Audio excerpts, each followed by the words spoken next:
નમસ્કાર ફ્રેન્ડ્સ, આજનો આપણો જે આગળનો ટોપિક જે છે ચેપ્ટર ચાલુ છે બરાબર. તેમાં જોઈશું નેક્સ્ટ પોઈન્ટ છે કે સ્ટાન્ડર્ડ પેનિટ્રેશન ટેસ્ટ. તો સ્ટાન્ડર્ડ પેનિટ્રેશન ટેસ્ટ કેવી રીતે થાય છે પરફોર્મ એ આજે આપણે સમજીશું. તો અહીંયા તમે આકૃતિમાં જોઈ શકો છો કે આ રીતે આખી પ્રોસેસ જે મેથડ છે એ પ્રમાણે તમને અહીંયા દેખાશે કે કેવી રીતે ટેસ્ટ પરફોર્મ કરી શકાય છે. હવે તેમાં કઈ રીતે કાર્ય થાય છે સમજવાનું શરૂ કરીએ આપણે. સ્ટાન્ડર્ડ જે પેનિટ્રેશન ટેસ્ટ જે છે એ સ્થળ પરના પરીક્ષણ માટેનો સૌથી વધુ વપરાતો ટેસ્ટ છે. આપણે સાઇટ ઉપર જે તેનું જમીનનું ચકાસણી કરવું છે, ટેસ્ટિંગ કરવું છે સોઇલનું, તો જો આ જે સ્ટાન્ડર્ડ પ્રોક્ટર ટેસ્ટ છે એ સૌથી બેસ્ટ અને સૌથી વધારે વપરાતો ટેસ્ટ છે. આ ટેસ્ટ આ ટેસ્ટ સશક્તહીન એટલે કે કોહેઝનલેસ માટી માટે પણ વપરાય છે, જેનો સેમ્પલ સરળતાથી મેળવી શકાતો નથી.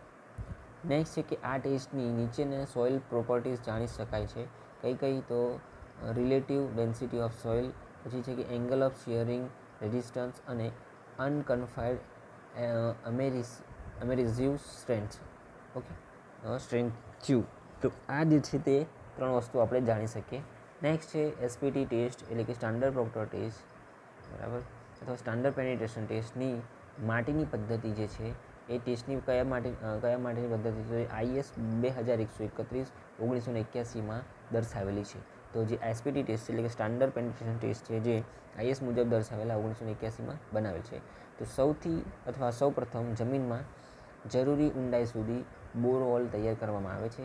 સ્ટાન્ડર્ડ સ્પ્લિટ સ્પૂન સ્ટેમ્પલરને બોરહોલના તળિયે ઉતારી તેના પર 65 કિલોગ્રામની હેમર અને 750 mm ઊંચાઈએથી પછાડી ડ્રો કરવામાં આવે છે, જે આપણે અહીંયા જોઈ શકીએ. તો એક હેમર પણ આપેલી છે જેનું વજન છે 65 કિલોગ્રામ બરાબર, અને 760 mm ડિસ્ટન્સ રાખી અને એ જે છે ઉપરથી પછાડવામાં આવે છે. Okay, 750 mm ઊંચાઈથી. સૌ પ્રથમ સેમ્પલને 150 mm ઊંડાઈ સુધી ડ્રાઈવ કરવા માટે જરૂરી બ્લોની સંખ્યા ગણવામાં આવે છે. ત્યારબાદ સેમ્પલને ફરીથી 150 ઊંડાઈ સુધી ડ્રાઈવ કરવા માટે જરૂરી બ્લોની સંખ્યા ગણવામાં આવે છે. પ્રથમ કહે છે કે 150 જે છે પેનિટ્રેશન માટેના બ્લોને અવગણવામાં આવે છે અને જેને સિટિંગ ડ્રાઈવ કહે છે, જ્યારે પછીના 300 mm પેનિટ્રેશન માટેના બ્લોની સંખ્યાને સ્ટાન્ડર્ડ પેનિટ્રેશન નંબર n વડે દર્શાવવામાં આવે છે.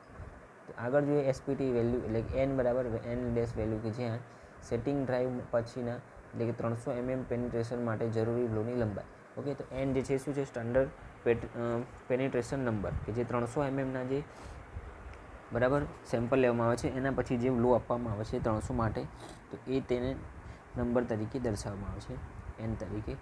જો 150 પેનિટ્રેશન માટેના બ્લોની સંખ્યા 50 કરતાં વધી જાય તો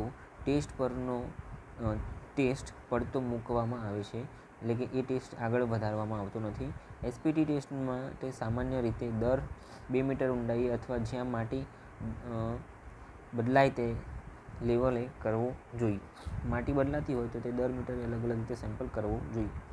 એસપીટીના કરેક્શન શું છે કે જે ટેસ્ટ દ્વારા મેળવેલ એસપીટી વેલ્યુમાં નીચે મુજબના સુધારા કરવામાં આવે છે, જેમાં નંબર 1 છે ડેલેટન્સી કરેક્શન, નંબર 2 છે ઓવરબન્ડેડ પ્રેશર કરેક્શન. તો પહેલું જોઈએ ડિલેટન્સી કરેક્શન, તો જેમાં વોટર ટેબલ જે છે નીચેની સિલ્ટી ફાઇન સેન્ડ અને ફાઇન સેન્ડમાં પોર વોટર પ્રેશર પેદા થાય છે, જે સરળતાથી દૂર થતી નથી.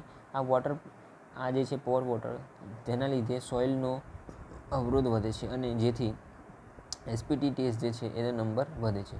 આગળ છે કે ટર્ઝાગી અને પીક જે 1967 મુજબ જો એસપીટી નંબર 15 કરતાં વધારે હોય તો નીચે મુજબનો સુધારો કરવો, એટલે કે NC = 15 + 1/2 ઓફ NR - 15, જ્યાં NC શું છે તો કરેક્ટેડ n વેલ્યુ છે અને NR છે એ રિકવર્ડ n વેલ્યુ છે.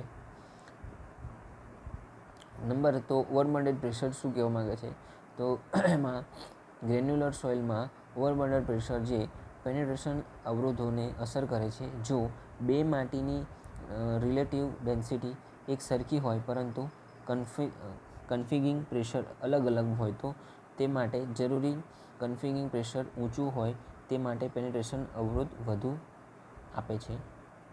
કોહેઝનલેસ સોઇલમાં કન્ફિગિંગ પ્રેશર ઊંડાઈ વધતા વધે છે, જેથી ઓછી ઊંડાઈએ પેનિટ્રેશન નંબર ખરેખર નંબર કરતાં ઓછો મળે છે, જ્યારે વધુ ઊંડાઈએ પેનિટ્રેશન નંબર ખરેખર નંબર કરતાં વધુ મળે છે, જેથી એસપીટીની કિંમતને સુધારવી જરૂરી છે. જે આગળ છે કે ગિબ્સ અને હોલ્ટ્સ જે 1970 સ્વચ્છ ભીની રેતી માટે નીચેના સૂત્રની ભલામણ કરી હતી. જે ગિબ્સ અને હોલ્ટ્સ જે છે તેમને ભલામણ કરી હતી. જે સૂત્ર આપ્યું છે આપણને કે NC = NR ઇન્ટુ 350 ભાગ્યા સિગ્મા ડેશ 0 + 70, જ્યાં સિગ્મા ડેશ શું છે તો effective overburdened pressure in kilonewton per metre square not existing 280 kilonewton per metre square. તો જે છે એક્ઝિસ્ટિંગ કેટલા 230 કરતાં ઓછું હોવું ન જોઈએ. જે આગળ તમને દર્શાવેલું છે કે IS કોડ પ્રમાણે 2131 1981માં એ પીક એટ એલ 1974 દ્વારા સૂચવેલ સુધારાની ભલામણ કરે છે, જેમાં CN = 0.77 log 2000 પર P બાર, જ્યાં CN શું છે તો કરેક્શન ફેક્ટર અને P બાર શું છે તો ઇફેક્ટિવ ઓવરબર્ન્ડેડ પ્રેશર જે કિલોમીટર પર મીટરમાં દર્શાવેલું છે. NC = CN × NR. આગળ છે correction of N with engineering properties. જો એસપીટી વેલ્યુ છે જે N નંબર વેલ્યુ દર્શાવે છે, જેમાં કોહેઝનલેસ સોઇલ ઇન અનકન્ફાઇન્ડ કોમ્પ્રેસિવ સ્ટ્રેન્થ ઉપર આધાર રાખે છે. જો માટી કોમ્પેક્ટ અને સ્ટીફ હોય તો એસપીટી કિંમત ઊંચી મળે છે.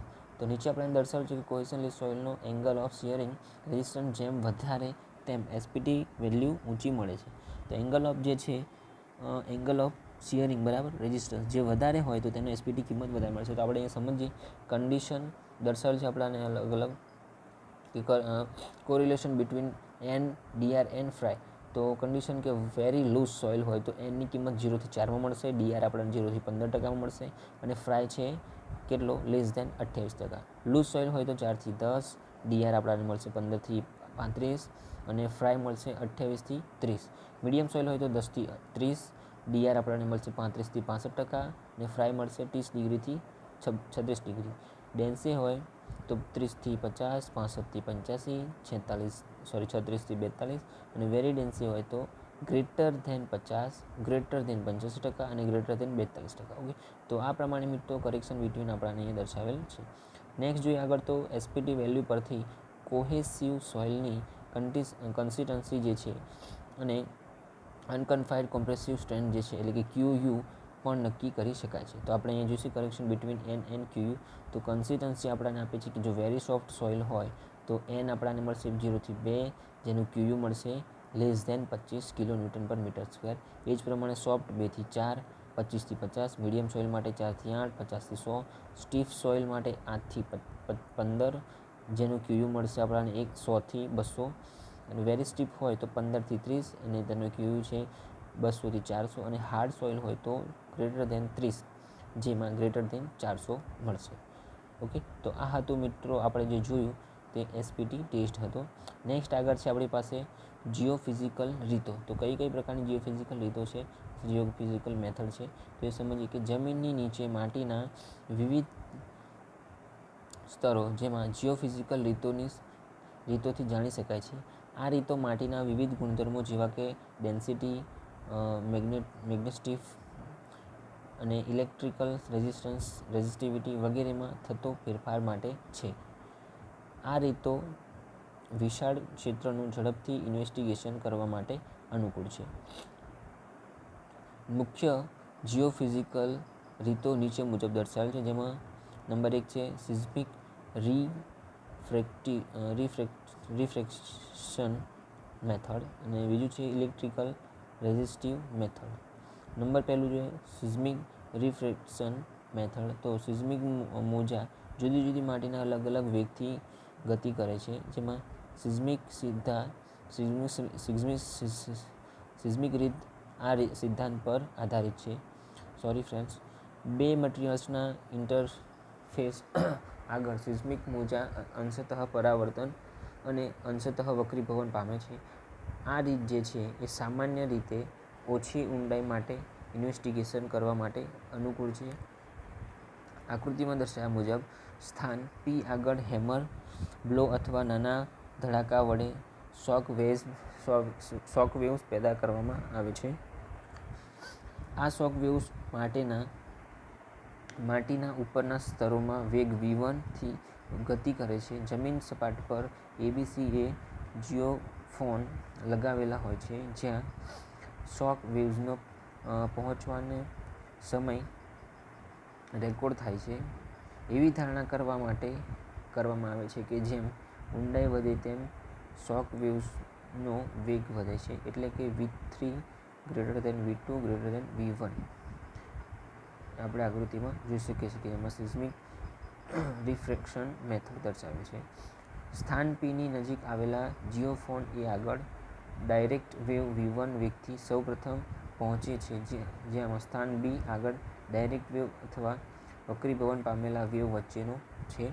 આ વેવ ઉપરના સ્તરમાં v1 વેગથી ગતિ કરે છે. ઇન્ટરફેસ આગળ વક્રીભવન પામે છે. માટીના બીજા સ્તરમાં વધારે વેગ v2 થી ગતિ કરે છે અને ફરીથી ઉપરના સ્તરમાં v1 વેગથી ગતિ ફરી જમીન પર પહોંચે છે. માટીના જુદા જુદા સ્તરોની જાડાઈ નક્કી કરવા અંતર સમયનો આલેખ દોરવામાં આવે છે, જ્યાં જુદા જુદા જીઓફોન આગળ સિસ્મિક વેવના પહોંચવાનો સમય t અને ઉર્ધ્વ અક્ષ પર p થી જીઓફોનના અંતર x ને એટલે કે ક્ષૈતિજ અક્ષ પર લેવામાં આવે છે. કોઈપણ સ્તરમાં વેવનો વેગ અનુરૂપ લાઇનના ઢાળ વ્યસ્ત પ્રમાણમાં હોય છે. જુદી જુદી લંબાઈના ઢાળ પરથી અનુરૂપ વેગ શોધવામાં આવે છે, જે આપણે નીચે ડાયાગ્રામ દ્વારા સમજી શકીએ. આગળ છે કે સૌથી ઉપરના સ્તર, જેમાં આઈની જાડાઈ એટલે કે h1 = x1/2 v2 - v1/v2 + v1. જે બીજા સ્તર એટલે કે 2 પ્રમાણે જાડાઈ જોઈએ તો h2 = 0.85 h1 + x2/2 √v3 - v2/v3 + v2. જેમાં મર્યાદા આપણે અહીંયા દર્શાવેલી છે આની, કે જે સ્થળે માટીનું સખત સ્તર ઉપર હોય અને પોચું સ્તર નીચે હોય ત્યાં આ રીત વાપરવી શક્ય નથી. નંબર 2 તો કોન્ક્રીટ અથવા ડામરના પેવમેન્ટ વડે ઢંકાયેલો વિસ્તાર માટે આ રીત વાપરવી શકાતી નથી. જ્યાં પછી છે કે જમીનમાં દબાયેલી પાઇપો હોય, પછી છે અનિયમિત વોટર ટેબલ હોય અને અનિયમિત રીતે ઢળતા માટીના સ્તરો હોય, ત્યાં આ રીત વાપરી શકાતી નથી. તો આ 3-4 મર્યાદા છે જે આપણે ધ્યાનમાં લેવી પડશે. આગળ છે કે જો જમીનનું ઉપલું સ્તર થીજી ગયેલું હોય તો પણ આ રીત અનુકૂળ નથી. આ રીતમાં એકદમ સોફિસ્ટિકેટેડ એટલે કે ખર્ચાળ સાધનની જરૂર પડે છે. ઓકે, જે આપણે અહીંયા જોઈ શકીએ. સિસ્મિક સર્વે દ્વારા મળેલા પરિણામોનો ના પૃથ્થકરણ માટે જાણકારી ઇજનેરની જરૂર હોવી જોઈએ. તો આ બધી બાબત જે છે તે મર્યાદા આપણે ખાસ ધ્યાનમાં લેવી જોઈએ. નેક્સ્ટ આગળ છે કે ઇલેક્ટ્રિકલ રેઝિસ્ટિવ મેથડ. તો આ રીત જે છે તેમાં પણ 2 પ્રકાર દર્શાવે છે. તો પહેલો છે ઇલેક્ટ્રિકલ પ્રૂફિંગ એટલે કે મેપિંગ મેથડ અને ઇલેક્ટ્રિકલ સાઉન્ડિંગ મેથડ. તો ઇલેક્ટ્રિકલ મેપિંગ જે છે તેમાં દર્શાવે છે તેના પણ આધારે અમુક બાબતો ધ્યાનમાં રાખવાની જોઈએ છે રેઝિસ્ટિવની. તેમાં મટીરિયલનો પ્રકાર, જળમાત્રા, પછી છે ઘનતા, ડિઝોલ્વડ આયોન્સનું પ્રમાણ વગેરે. તો પ્રથમ જે છે એમાં સમજીએ કે પથ્થર અને સૂકી માટીની રેઝિસ્ટિવિટી સંતૃપ્ત ક્લે કરતાં વધારે હોય છે. જ્યારે આ રીતમાં 4 ઇલેક્ટ્રોડ એક સીધી રેખામાં જમીનમાં ડ્રાઈવ કરવામાં આવે છે, જેમની વચ્ચેનું અંતર d છે. ત્યારબાદ બહારના 2 ઇલેક્ટ્રોડ વચ્ચે ડાયરેક્ટ કરંટ એટલે કે DC પસાર કરવામાં આવે છે અને અંદરના જે 2 ઇલેક્ટ્રોડ છે તે વચ્ચે પોટેન્શિયલ ડ્રોપ આપવામાં આવે છે. બહારના 2 ઇલેક્ટ્રોડને કરંટ ઇલેક્ટ્રોડ્સ કહે છે, જ્યારે અંદરના 2 ઇલેક્ટ્રોડને પોટેન્શિયલ ઇલેક્ટ્રોડ કહે છે. આપણે અહીં આકૃતિમાં જોઈ શકીએ છીએ કે ઇલેક્ટ્રિકલ પ્રૂફિંગ મેથડ કેવી રીતે દર્શાવે છે, તો કેવી રીતે થાય છે. અહીંયા છે ઇલેક્ટ્રોડ્સ, બરાબર, મિલીમીટર્સ દર્શાવેલ છે, વોલ્ટમીટર દર્શાવેલ છે, બેટરીને જોડેલી છે. ઓકે, ડીડી ડાયરેક્ટ કરંટ આપે છે. એટલે કે ઇલેક્ટ્રિકલ રેઝિસ્ટિવની રીત નીચે મુજબ મળે છે, જેમાં ρ = 2πd v/I છે, જ્યાં ρ શું છે તો ઇલેક્ટ્રિકલ રેઝિસ્ટિવ છે, d છે 2 ઇલેક્ટ્રોડ વચ્ચેનું અંતર જે m દર્શાવે છે, બરાબર, મીટરમાં હોઈ શકે. v = અંદરના 2 ઇલેક્ટ્રોડ વચ્ચે થતો પોટેન્શિયલ ડ્રોપ છે, એટલે કે v અહીંયા તમને દર્શાવેલો દેખાય છે, બરાબર. વોલ્ટ.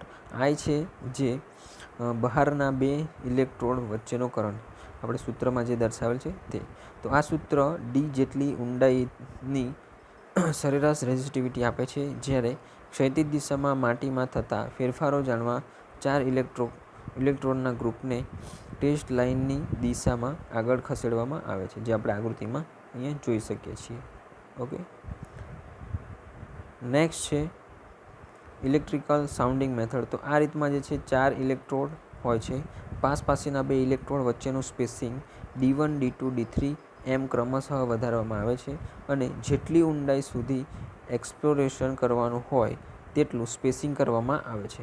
તો આ રીત ઉર્ધ્વ દિશામાં માટીના થતા ફેરફારો અંગે માહિતી આપે છે. આ રીત ઉપર સખત સ્તર અને નીચે પોચું સ્તર હોય તો પણ જમીન નીચેના ફેરફારો દર્શાવે છે. આ રીત વોટર ટેબલનું સ્થાન નક્કી કરવા માટે પણ વાપરી શકાય છે, જે આકૃતિ દર્શાવેલી છે. નેક્સ્ટ છે પાર્ટિકલ રેઝિસ્ટિવ મેથડની ખામીઓ. તો આ જે છે રેઝિસ્ટિવની ખામીઓ શું દર્શાવે છે કે આ રીતો માત્ર જુદી જુદી ઇલેક્ટ્રિકલ રેઝિસ્ટિવ વાળી માટીની ઓળખવા માટે જ સક્ષમ છે. સરફેસ ઇરેગ્યુલેટરીઝ, સોઇલ વેટનેસ વગેરેની પરિણામો ઉપર ઘણી અસર થાય છે. આ ક્ષેત્રમાં તજજ્ઞ વ્યક્તિની સેવાની જરૂર પડે છે. ઓકે, આટલી વસ્તુ હતી આમાં જે આપણે ઇલેક્ટ્રિકલ સાઉન્ડિંગ મેથડ જોયું. આગળ છે બોરિંગ લોગ. તો બોરિંગ લોગ કોને કહેવાય તે સમજીશું. તો બોરહોલ દ્વારા મેળવેલ સબસર્ફેસ ઇન્વેસ્ટિગેશનની માહિતી બોરિંગ રેકોર્ડના રૂપમાં રજૂ કરવામાં આવે છે, જેને બોરિંગ લોગ કહે છે. ફરીથી સમજીએ તો બોરહોલ દ્વારા મેળવેલ સબસર્ફેસ ઇન્વેસ્ટિગેશનની માહિતી બોરિંગ રેકોર્ડના રૂપમાં રજૂ કરવામાં આવે છે, જેને બોરિંગ લોગ કહે છે. જમીનની નીચે જુદી જુદી ઊંડાઈએ મેળવેલ માહિતી બોરિંગ લોગમાં દર્શાવવામાં આવે છે. જુદા જુદા પ્રકારની માટી, વોટર ટેબલનું સ્થાન, એસપીટી વેલ્યુ, અનકન્ફાઇન્ડ કમ્પ્રેસિવ સ્ટ્રેન્થ વગેરે બોરિંગ લોગમાં દર્શાવવામાં આવે છે, જે આકૃતિમાં દર્શાવેલ એક બોરિંગ લોગ દર્શાવેલ છે.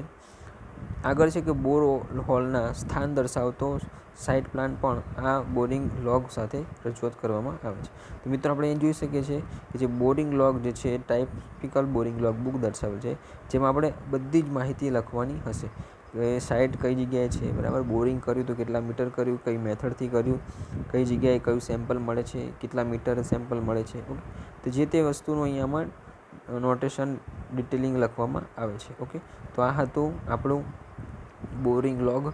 નેક્સ્ટ છે આપણું સબસર્ફેસ પ્રોફાઇલ. તો સબસર્ફેસ પ્રોફાઇલ છે એ શું કહેવા માગે છે, તો જે બોર હોલની એક સિરીઝ દ્વારા મેળવેલ ડેટા ગ્રાફિકલ સ્વરૂપમાં દર્શાવે છે, જેને સબસર્ફેસ પ્રોફાઇલ કહે છે. ફરીથી સમજીએ કે બોર હોલની એક સિરીઝ દ્વારા મેળવેલ ડેટા ગ્રાફિકલ સ્વરૂપમાં દર્શાવવામાં આવે છે, જેને સબસર્ફેસ પ્રોફાઇલ કહે છે. કે આપણે જે દરેક ડેટા લીધા તેને ગ્રાફિકલ દ્વારા દર્શાવીશું, તેને સબસર્ફેસ પ્રોફાઇલ તરીકે નામ આપીશું. સબસર્ફેસ પ્રોફાઇલ એ એક્સપ્લોરેશનની લાઇનમાં લીધેલ જમીનનો વર્ટિકલ સેક્શન છે. તે માટીના જુદા જુદા સ્તરોની બાઉન્ડ્રી માટેનું વર્ગીકરણ વગેરે દર્શાવે છે. સબસર્ફેસ પ્રોફાઇલની ચોકસાઈ માટે બોરહોલનું સ્પેસિંગ ઓછું રાખવું જોઈએ, જે આપણે અહીંયા જોઈ શકીએ છીએ. સબસોઇલ પ્રોફાઇલ અલોંગ, બરાબર, જે તમને દર્શાવેલ છે ડિસ્ટન્સ મીટરમાં અને રિડ્યુસ, બરાબર, રિડ્યુસર. તો અલગ અલગ પ્રકારે કે પોરલી, બરાબર, ગ્રેડેડ સેન્ડ, કે પોરલી ગ્રેડેડ સોઇલ, પછી વેલ ગ્રેડેડ ગ્રેવલી સેન્ડ, બરાબર, yellow clay of high plasticity. તો આ પ્રમાણે જેમ જેમ જમીનથી નીચેમાં ઉતરશું તેમ તેમ તમને જોવા અહીંયા મળશે. નેક્સ્ટ ટોપિક છે આપણો સબસોઇલ ઇન્વેસ્ટિગેશન રિપોર્ટ. તો કોઈપણ સાઇટ પર કરેલ સંપૂર્ણ ઇન્વેસ્ટિગેશનને એક રિપોર્ટમાં રૂપમાં રજૂ કરવામાં આવે છે, જેને સબસોઇલ ઇન્વેસ્ટિગેશન રિપોર્ટ કહે છે. કે આપણે સાઇટ ઉપર જે તે પ્રક્રિયા કરી, જે તે ઇન્વેસ્ટિગેશન કર્યું, દરેક વસ્તુનું એક રિપોર્ટ બનાવવામાં આવે છે, જેને આપણે સબસોઇલ ઇન્વેસ્ટિગેશન રિપોર્ટ કહીએ છીએ. કે આ રિપોર્ટ જે છે તે વિસ્તૃત પછી છે ક્લિયર અને પોઈન્ટ ટુ પોઈન્ટ હોવો જોઈએ, કે આપણે જે તે રિપોર્ટ બનાવ્યો છે તેમાં બધી જ માહિતી હોવી જોઈએ, સંપૂર્ણ માહિતી હોવી જોઈએ અને પોઈન્ટ ટુ પોઈન્ટ દર્શાવેલ હોવું જોઈએ. ફર્સ્ટ સ્ટેપ આ જોયું, સેકન્ડ સ્ટેપ આ છે. ઓકે, એ પ્રમાણે આ રિપોર્ટ જે છે એ ક્લાયન્ટને ઉદ્દેશીને તૈયાર કરવામાં આવે છે, એટલે ક્લાયન્ટની મદદથી લઈને તેમને પૂછીને કરવામાં આવે છે. તે સાઇટ પરના બધા જ તથ્યો રજૂ કરે છે, જે ઘણીવાર આવા રિપોર્ટમાં સલાહ સૂચન કે ભલામણો પણ કરવામાં આવે છે. આગળ છે કે એક સારો રિપોર્ટ નીચેની બાબતો આવરી લે છે. તો એક સારો રિપોર્ટ જે છે શું આવરી લે છે, તો ઇન્ટ્રોડક્શન, જેમાં દરેક પ્રકારનું સમાવેશ કરે છે, જે ઇન્વેસ્ટિગેશન કર્યાનો સ્કોપ દર્શાવે છે, કે આપણે જે ઇન્વેસ્ટિગેશન કર્યું, કઈ મેથડથી કર્યું, તેમાં કઈ મેથડનો યુઝ થયો, કેવી રીતે કર્યું, તેમાં કઈ વસ્તુનો સમાવેશ થયો, એ આપણે ઇન્ટ્રોડક્શનમાં નોર્મલી સિમ્પલ રીતે દર્શાવી શકીએ અથવા લખી શકીએ. સેકન્ડ છે કે પ્રોજેક્ટનો પ્રકાર અને અગત્યના અંગેનું વર્ણન, કે જે તે પ્રોજેક્ટ આપણે જોયો છે અથવા ચોઈસ કર્યો છે તો તેની અગત્યતા, તેનો પ્રકાર શું છે આપણે દર્શાવી શકીએ છીએ. પછી છે ટોપોગ્રાફિકલી ફીચર્સનું વર્ણન, કે ટોપોગ્રાફી દ્વારા આપણે જે તે સાઇટનું ઇન્વેસ્ટિગેશન કરીએ છીએ તો એ સરળતાથી તેમાં લખી શકીએ અને સમજાવી શકાય એના માટે. ઓકે, અને નેક્સ્ટ છે ફિલ્ડ એક્સપ્લોરેશન પ્રોગ્રામની માહિતી, બોરહોલની સંખ્યા અને સ્થાન, ઊંડાઈઓ વગેરે. આમાં પણ એવું કહે છે કે જે તે જગ્યાએ આપણે સાઇટ પર બોરહોલ કર્યા છે અથવા તેનું સ્થાન શું છે અથવા તેની ઊંડાઈ શું છે, તે બધી વસ્તુઓ જે છે તે બાબતો આમાં આવરી લેવામાં આવે છે. ઓકે, તો આ તો મિત્રો સબસોઇલ ઇન્વેસ્ટિગેશન રિપોર્ટ, જે દરેક વસ્તુનો આપણે આ રિપોર્ટ જે લોગબુક છે તેમાં હોવી ફરજિયાત છે. તો આની સાથે જ મિત્રો આપણું ચેપ્ટર અહીંયા સમાપ્ત થાય છે. ઓકે, કોઈને ક્વેશ્ચન હોય તો તમે કમેન્ટ કરીને પૂછી શકો છો. કંઈ ભૂલ થઈ હોય તો સોરી એન્ડ થેન્ક યુ.